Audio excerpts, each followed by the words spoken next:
guys! Welcome back to my channel.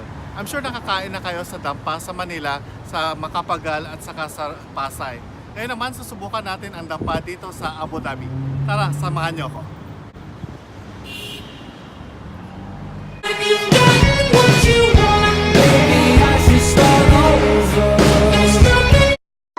Ayan mga kabayan, Now Dampa Seafood Grill that first opened in Dubai is now in Abu Dhabi. It's a simple restaurant that is clean, fresh catch delivered daily seafood where the best part of it is you can eat with your hands. Dampa in Filipino refers to a small hut or kubo. Dampa in Manila actually refers to the place where customers choose and buy the live seafood and bring them to a dampa to be cooked, which unfortunately not in the case here in Abu Dhabi.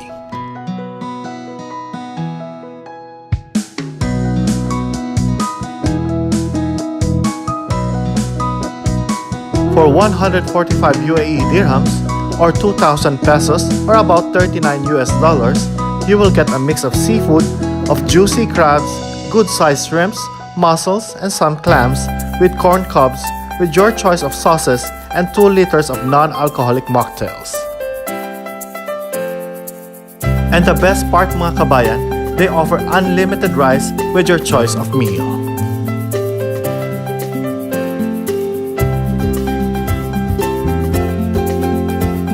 Also guys, you can order their fishbowl mocktail separately for 12 dirhams.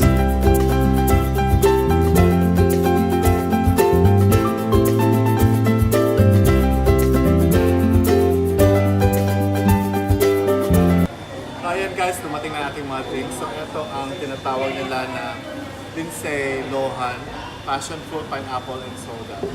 And the other one is sex appeal, peach, lemon, and grenadine. So titikpan natin. The Lindsay Lohan mocktail was refreshing and the hint of passion fruit was a surprise. Sex appeal was a bit strong and a bit sweet for me.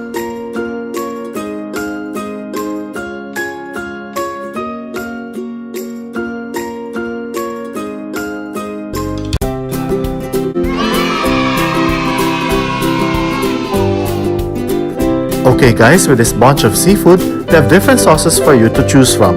There's Mardi Gras, which is lemon and herb, El Mexico, which is Mexican spice, Thai curry with Thai goodness, Cajun with Cajun spices. On their menu guys, you can also order separately some baked mussels, Cajun shrimps, grilled squid, and grilled lobster.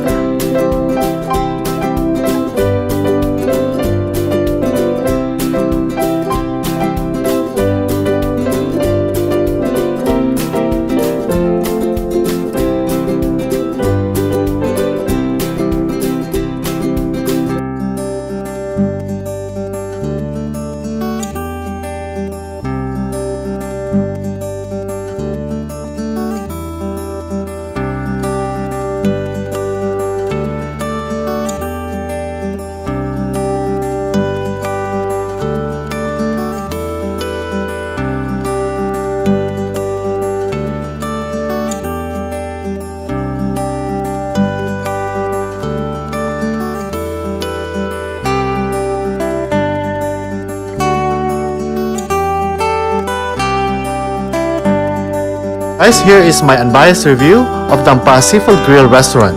The restaurant is clean, food is average, and the staff are cheerful, friendly, and efficient, and the service is fast. A must try when you are craving for seafood in Abu Dhabi. Thank you for watching. Please like and subscribe, and see you in my next videos. Salamat po.